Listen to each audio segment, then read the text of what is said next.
Hello, and welcome to the Performance Leadership Learnings Lab's virtual roundtable titled From Deal Killers to Deal Flow, Unlocking the Microcap Exits Through Syndication. We're glad you're here. A couple housekeeping items before we get started. A replay of today's session will be available to all registrants tomorrow.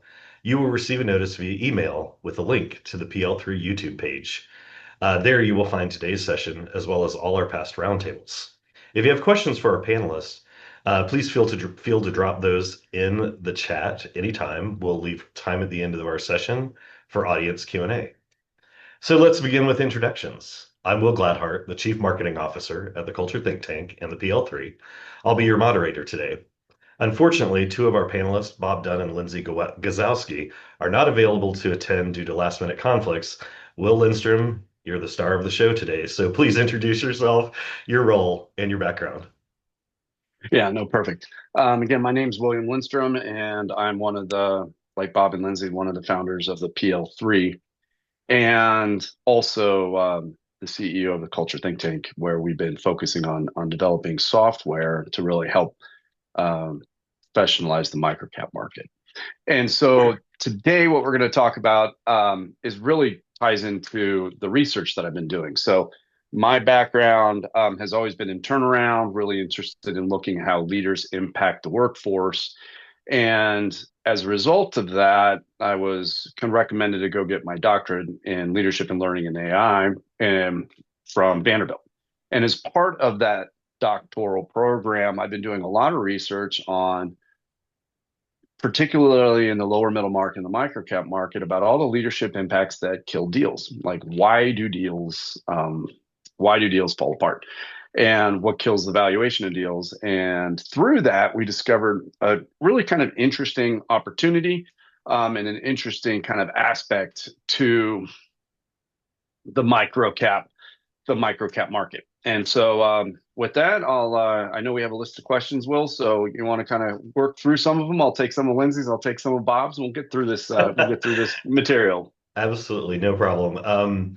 So kind of as a way to define the deal killers, before we even begin, what is the microcap market and why do 80% of these companies fail to sell or fail to meet buyer thresholds?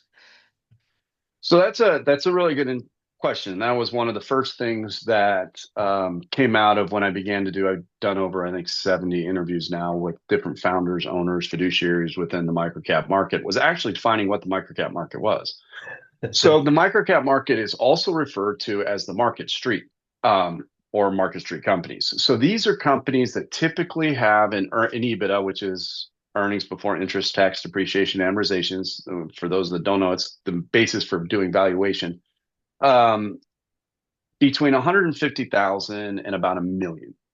And that's the microcap market. And so they're really and it's a huge market. There's between 10 to 20 million of these companies. So and just because they're small companies doesn't mean they're not very profitable, doesn't mean they're not very successful, and it doesn't mean they're not doing well.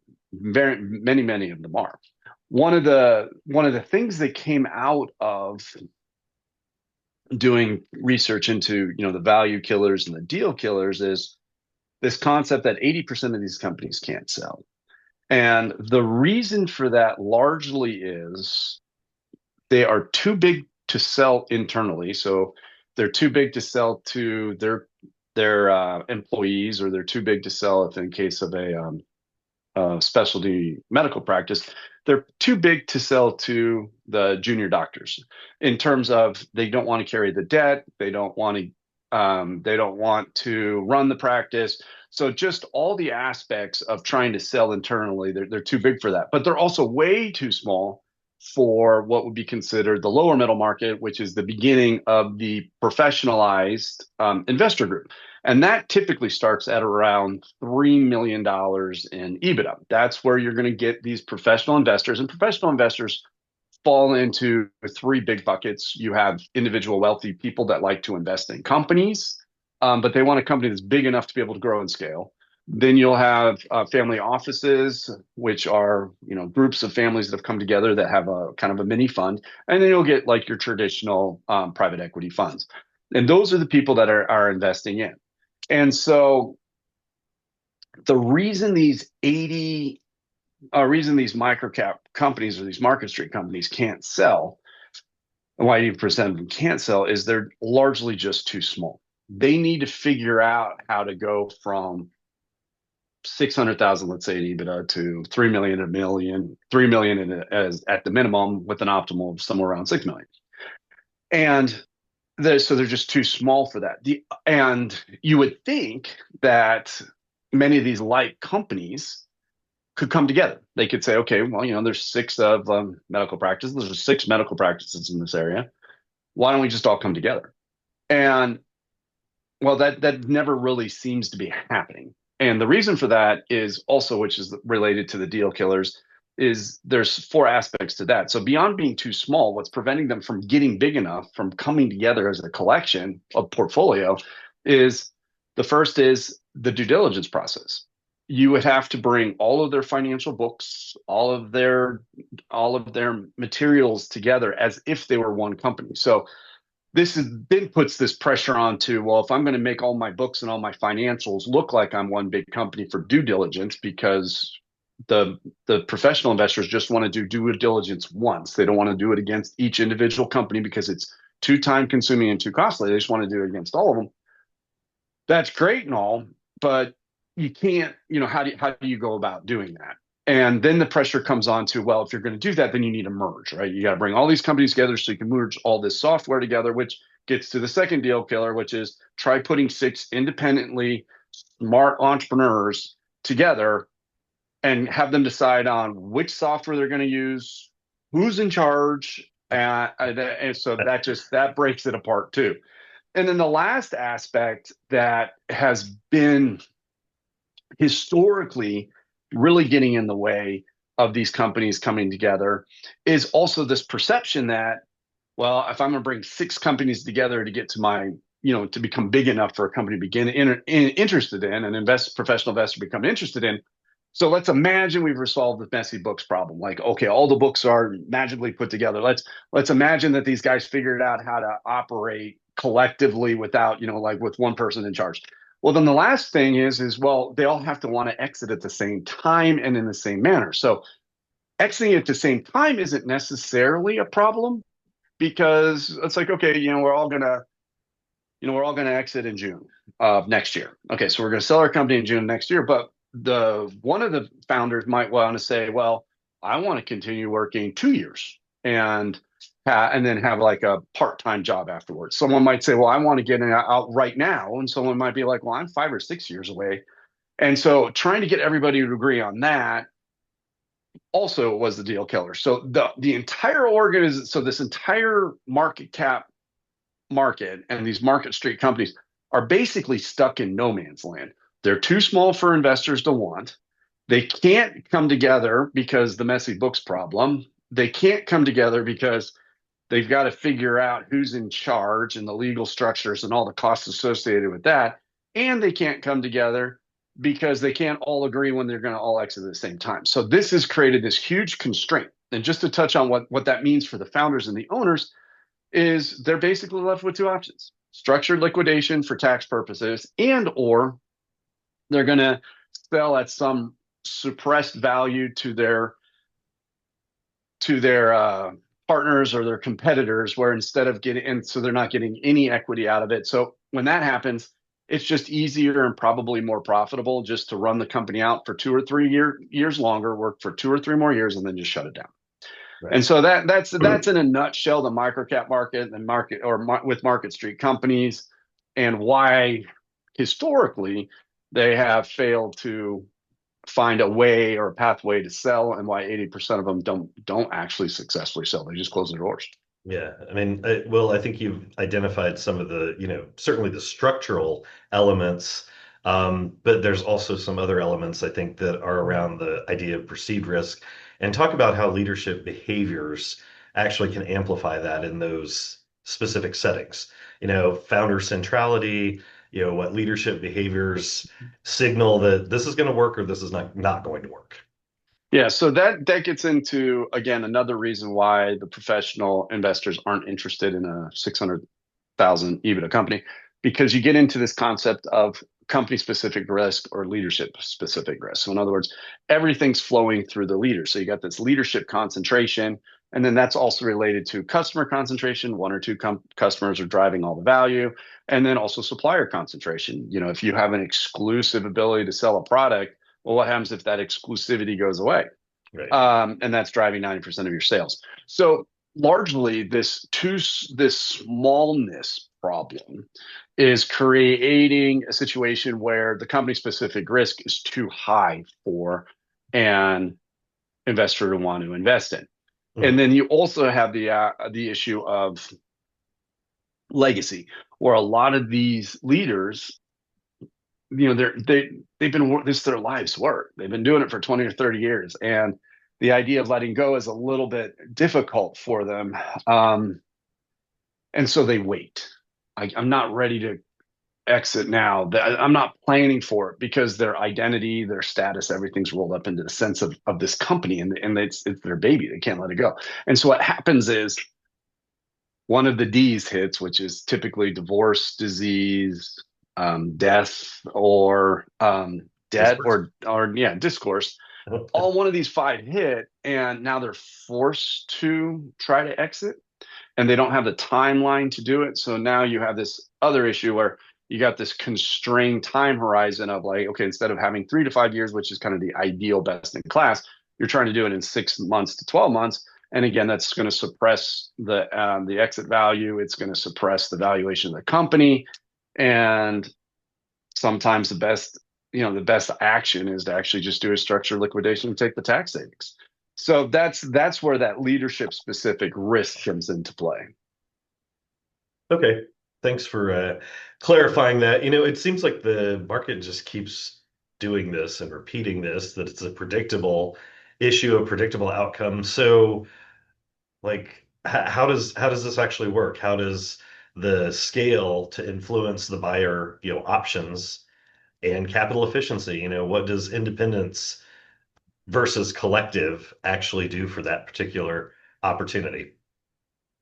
Yeah, so I think what you're touching on is how to fix the problem, which is Yes. how so I think that's what you're touching on is like how can we what options are there?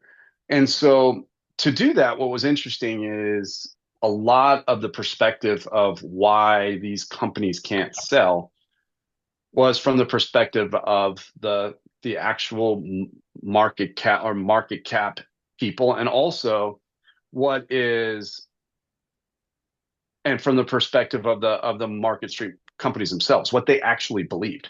So what I did in part of doing my research and look at this is I started interviewing the buy side. So I went up to the lower middle market. I went up to the professional investors and started asking questions like, hey, there's this belief that if 12 companies come together, they have to merge into one company. Is that the case? Is that a requirement? And the professional investors, to my surprise, are like, no, not at all. Actually, we do it all the time because if you invest in a portfolio of real estate, almost every real estate entity is associated with an LLC because you're protecting that asset in case something goes wrong. So they're comfortable buying 12 separate entities at the same time in one deal. And the other thing is in some cases it's an advantage. So like if you're in, like for example, if you have three different software companies in Europe, for example, and you're buying them and they're in three different countries, well, they're going to have three different regulatory aspects to them. So buying them all individually at the same structured valuation is actually an advantage because oftentimes, even if they were already merged into one company, as soon as you buy them, you're going to have to break them apart into subsidiaries in order to get around the regulatory rules. So that all of a sudden went away, and that was the first one where I'm like, okay, there seems like there's this bias in the industry. There's this belief that it can't happen. And so I took a step back and said, okay, well, let's tackle the one problem that I know of that's a big problem because of time, which is the financials. Like, how do you get do they all have to be on the same software platform? And same thing came back. Well, actually, the only thing that the investors are concerned with, they don't care what platform is on, so long as the charts of accounts are standardized, so long as the financial metrics are all the same, They're calculating revenue the same way. They're deferring income the same way. Their OpEx is all the same way, because so that they can have a perspective view. And with the onset of AI, that's now very easy to achieve. AI can do a lot of this work going forward. Historically, that would have been a pain in the butt. Having been, doing turnaround, I've done a lot of data analysis, and to do that for 12 different companies would have been hours and hours and hours worth of work. But now with AI, that can be automated. So all of a sudden, this concept of this Mexi books or this being on the same financial due diligence standard, well, that just went away. And then, okay, so we've already discussed that you don't have to all be merged together. That went away. Then it came back to, well, do they all have to exit at the same time? Right. No. And they're like, actually, well, we'll buy all the entities at the same time, but the founders, they can all choose to have their own employee agreement, because once you sell your company, you end up with an employee agreement with the acquiring company.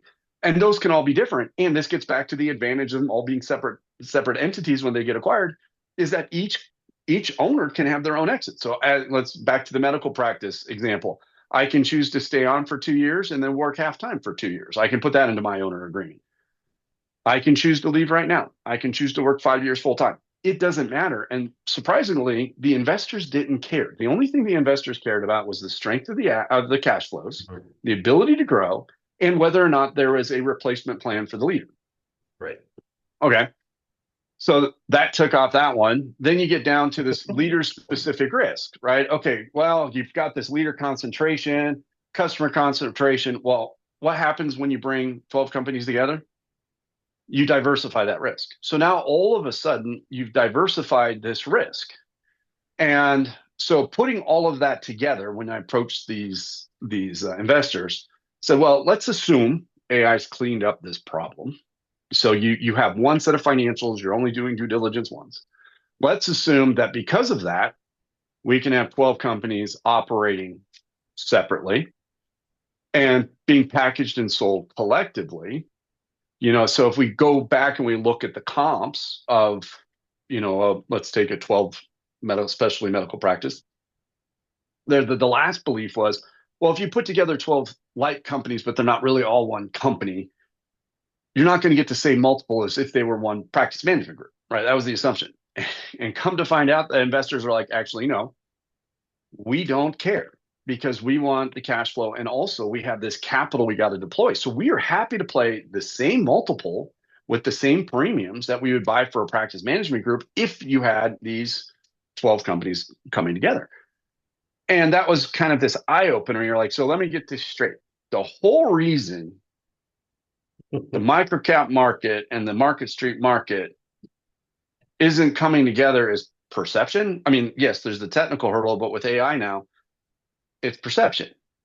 And so you go back to the Market Street market, and I said, well, here's the thing. I talked to the buy side. They're eager for deal flow. They would love for all 12 of you like companies to come together. And lo and behold, I got the answers of, you can't do that. Same reasons, merging, have to.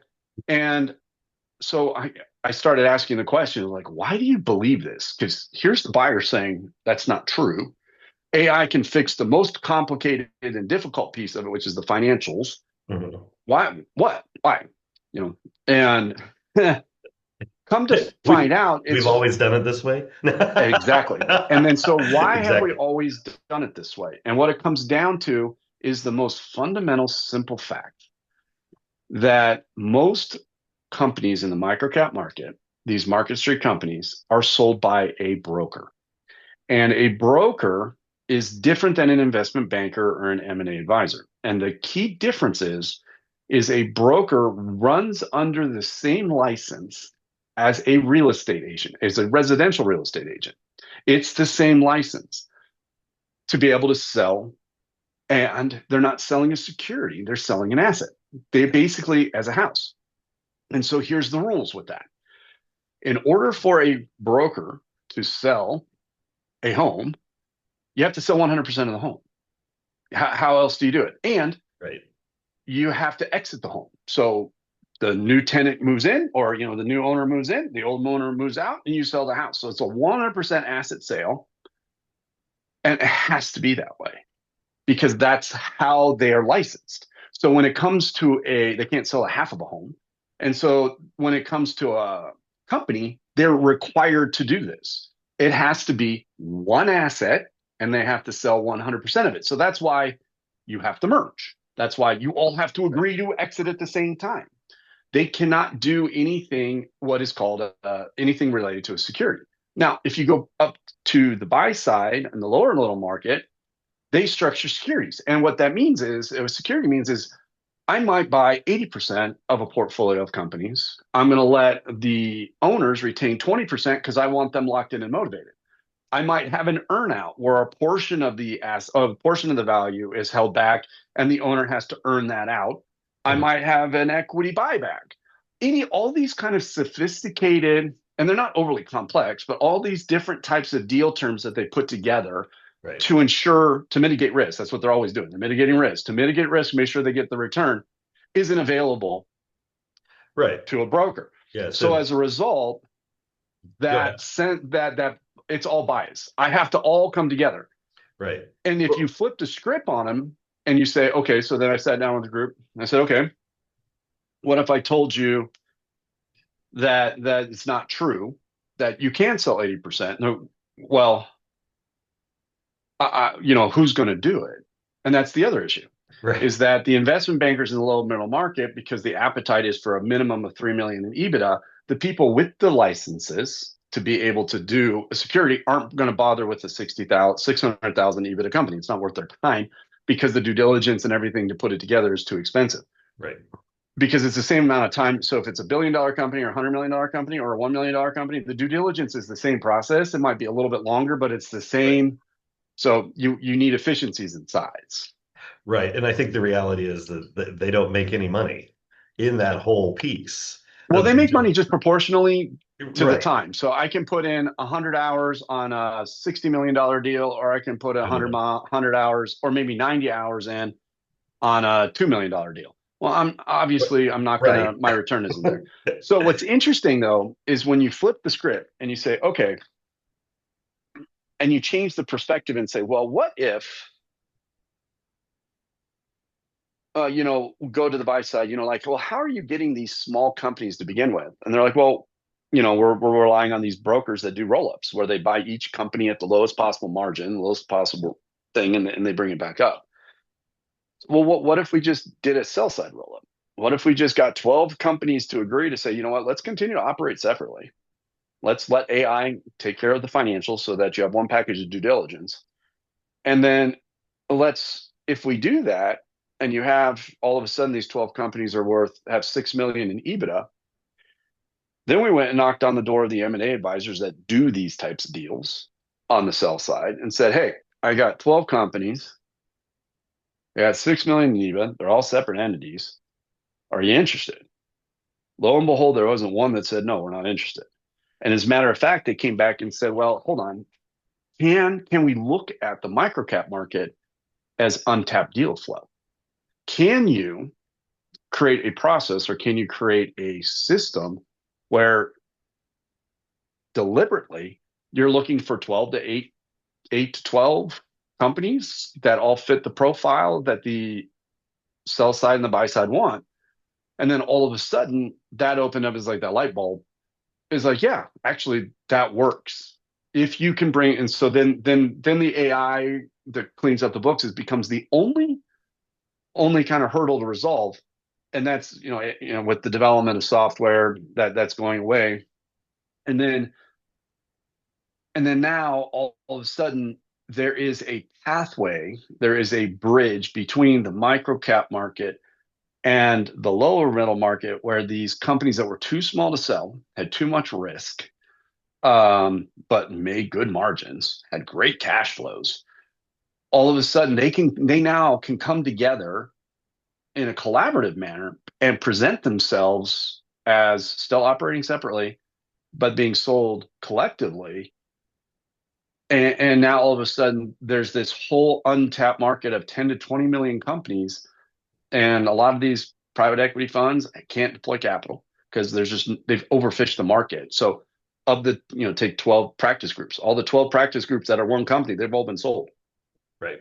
Well, there's what, 60, 80 thousand specialty practice management groups. Well, start putting together 10 or 12 of them, and now all of a sudden you've got 66,000 to 8,000 new potential companies for the private equity market to buy, which they are desperate for that deal flow. So if you start looking at these micro, that's how you can transition these micro cap Hmm. market street companies from too small to sell to a whole new source of deal flow Hmm. through, in essence, a sell side roll up, where they bring themselves together and they benefit. And the benefit for these founders is staggering. You can go from, if they were just going to sell 600,000, you might get 50% one times that value. So you might get 600,000 out of it. And a typical broker fee is going to be 10 to 20%, 10 to 15%, somewhere in that range. Well, all of a sudden, if you put 12 of you together and you're at 6 million or 8 million, now, now that 600,000 is worth 3.6 million, Hmm. because all of a sudden you've brought scale to the market, you've reduced risk, you've optimized due diligence. All of these things that were holding them back is now available to them. And in 6 months, you can effectively scale your exit by six times, seven times. It's dependent upon industry, but that's this model that's Right. emerging out of this, and it's all because of this bias, this implicit bias that a business in the microcap or these market street companies have to be sold like a house. Well, Hmm. they don't. They can be sold like a portfolio of homes. And It's interesting.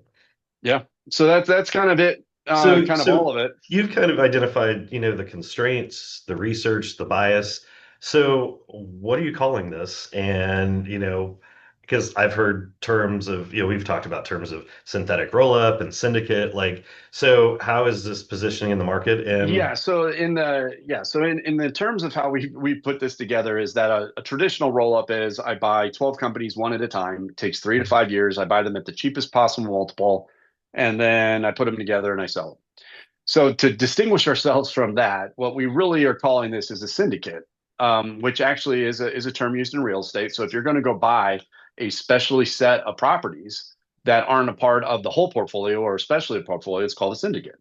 And since most licenses and certifications are based on real estate, because that's the oldest asset that's ever been bought and sold, um, that's what we're calling them. So a syndicate is basically a collection, is not basically, is a collection of, a certain number of companies that come together to achieve the minimum or the optimal EBITDA thresholds that allow them to move their multiple from, they can increase their enterprise value or what they would get by 600 to 800%.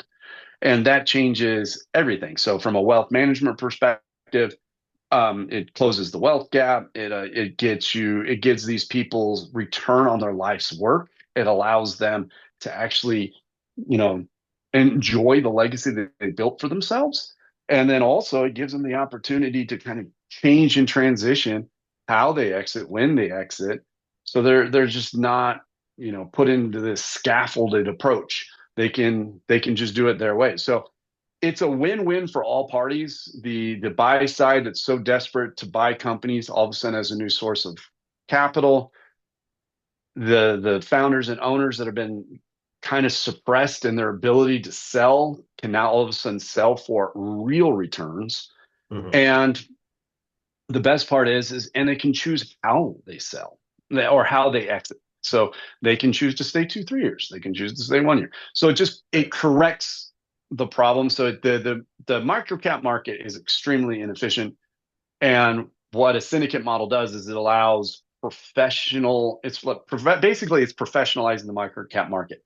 You're able to bring all the professionalized ways of developing and packaging companies that gives you 4 5 6 7 times multiples. You can now bring that expertise, you can bring that platform down to the micro cap space that historically has not been able to do that.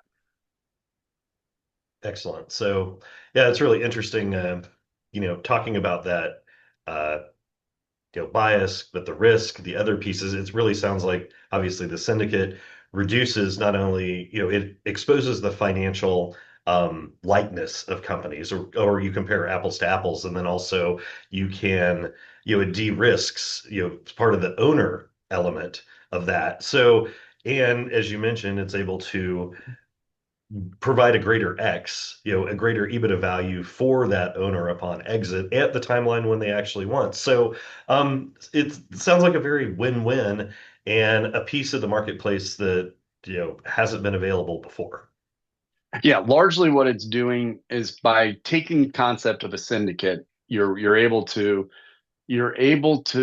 create a platform or they provide the infrastructure that the lower middle market, because you can look at it from the buy side too. So what a syndicate does is it creates the platform for the lower middle market to finally tap into this vast new pool of highly successful companies that just because of the nature of how they've been perceived, this buy side bias that they have to be merged. But as we've discussed, let AI take care of the financials, bring everybody together so that you have apples to apples when you're comparing it, and they can continue to run it off of that. You don't have to change your ERPs because here's the thing that I learned a long time ago. I used to implement SAP.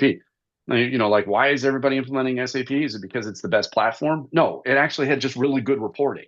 So you're putting all this work in to get the reporting, and the thing that my mentor always taught me is like as soon as you don't need the ERP to do the reporting, nobody's going to change their ERP because it's the data and the reporting that really matter. So if AI can take that load off of or reduce that threshold for companies to come together, then the rest of it is psychology largely and education on the sell side and the buy side. And it's just gonna provide a great opportunity for these founders and owners that work 20, 30 years of their lives, don't really have an off ramp, don't have a way to sell. It's just going to give them their ability to finally have return on their legacy and their life's work. Absolutely. So, any other thoughts or comments you'd like to add? It doesn't look like we have any questions from our audience, but anything No, I'm else? sorry I rambled. I'm sorry I rambled too long, but it's It's just all good. there's just this and I know Bob and Lindsay have other perspectives that are really good. This is just purely from the kind of the structural mindset or the Mhm. bias that's preventing it. So I think overall, if you can imagine selling your company for six times what anybody's going to give you, and you can imagine being as big as a company. Let's do it this way. If you can imagine as big as a company, you're again a medical practice. If you can imagine yourself as a practice management group that can be sold for six times its value, you, you in today's a day and age with AI, impossible is now possible. Okay, perfect. So Well, there is one question that came up. It says, "How feasible is to do what you're suggesting without involving an investment banker?" yep. So there's two aspects. That's a good question. So the way we're starting to see these evolve is that there's a pre-due diligence piece, which is where you actually work with the groups of companies to bring them all together. You work with the AI to get them all into place. That usually takes anywhere from 6 to 9 months to get them prepared for sale. Once they're prepared for sale, if you're not carrying the FINRA, which is the Series 78 or the Series 66 or 63, so you're not carrying that credential, then it's actually a good opportunity to partner with the investment banker. So in that case, partner with a sell side investment banker because they're going to have that buy side contacts and they're going to work that deal and total and ultimately because the lower middle market is more efficient, the average fee, the success fee, is actually going to be lower than a broker. So if you look at it from a fee perspective, the investment banking side combined, which will be the work to put together the syndicate plus the investment banker, that allows you is and from a straight percentage basis or basis, it's going to be cheaper. So the way I've been framing this and the way we're starting to see these form is think of it in terms of create a sell side advocacy team.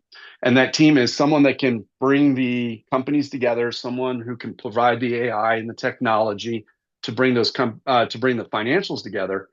And then once that's done and you're prepared, then you have a nice handoff with a sell side investment banker who can then take it to market. And if you're also collaborating with, and if that sell side is also in communication with the potential buyers, you're going to shorten that sell cycle. You're going to create that buyer's frenzy. You're going to get to that point of a closed auction, and you're going to be able to drive it. So you can all the work you can do all the way up to the investment banking side and just hand it off, because at that point in time, you don't want to get caught up in this, potentially doing something that the SEC is not going to like, and then just let the investment banker do what the investment banker does. But the nice thing is it creates an opportunity where those investment bankers want those deal flows. So if you can create a partnership with those investment bankers, you can say, okay, what type of company you're looking for, what class of company, what's the thesis that you're using?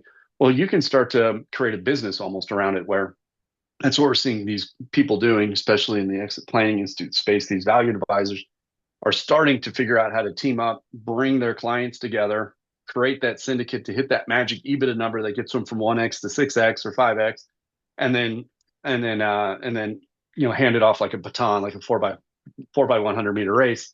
You hand it off to that investment banker, who then just closes that last 100 meters and takes them to close. So that's how I would recommend it. That's how I'm starting to see it form up. Yeah, and we're actually, as the PL3, we're trying to figure out how to formalize that process, how to professionalize that process, where we can create a community where it's easy for people to say, I have this opportunity, let's team up, let's do this, because it's just going to help everybody in the end. Absolutely. So thanks for the question, Eric. Any other questions from our audience today before we sign off? Hold on a minute. Nope. I don't see any others right at the moment. So thank you so much for joining us today. We hope this conversation clarified how deal killers can become if I could talk today, with deal killers become deal flow when structures and bias changes, transforming profitable microcap companies into investable portfolio opportunities. This roundtable is part of our monthly series from PL3, where we explore topics like leadership, organizational performance, AI, cultural alignment, and investor decision-making in greater depth. Next month's topic will be titled From Deal Scarcity to Buyer's Frenzy, How Syndicates Create Investable Microcap for Portfolios. We hope you will join us. If you'd like to learn a little more about us, visit pllab.com. We'll see you next month. Thanks, everybody.